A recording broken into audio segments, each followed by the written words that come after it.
Magandang hapon, narito na ang mga balita sa inyong PRTV Newsbreak. Tumaas ang trust rating ni Pangulong Ferdinand R. Marcos Jr. batay sa pinakahuling tugon ng masa survey ng Octo Research.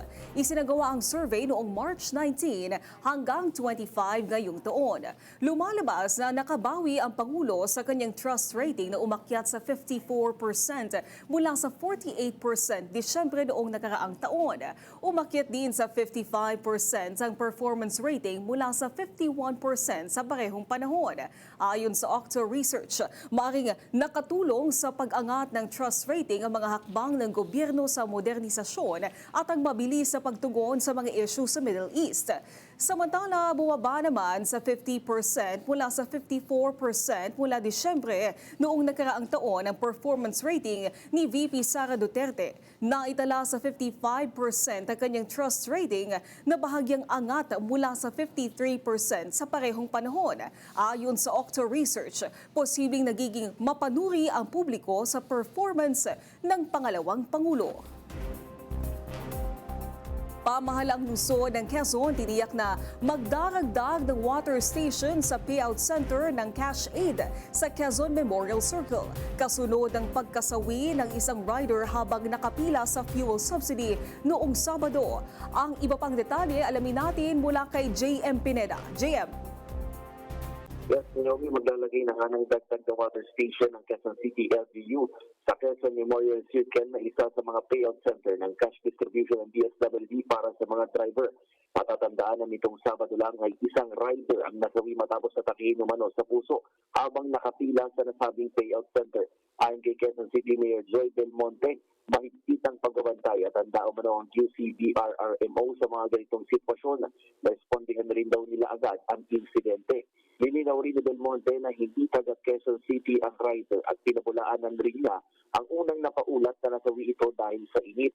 Gate na alkalde, may sakit na umano ang rider at mismong sa pila inatake. Pero siniguro naman niya na hindi na mauulit ang insidente. At yun muna ang latest, ako si JM Pineda ng PRTV News, nagsaservisyo para sa Pilipino. Maraming salamat, JM Pineda.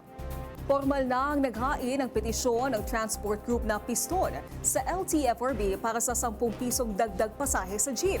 Alamin natin yan mula kay Justine Ignacio. Justine?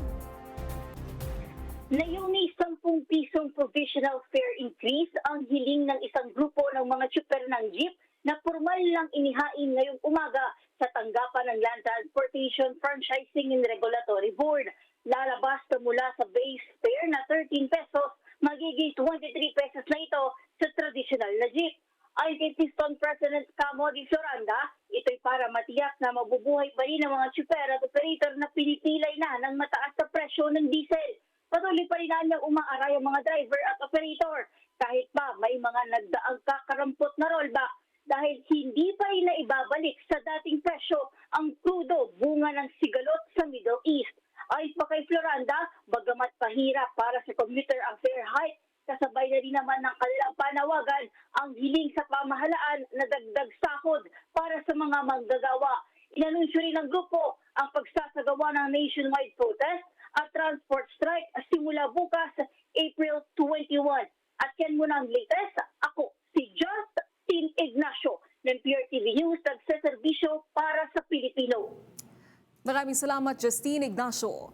Leader at 10 miyembro ng Dawla Islamia Maute Group patay sa engkwentro sa militar sa Lanao del Sur. Sa detalye, alamin natin mula kay Noreen Igonia. Noreen?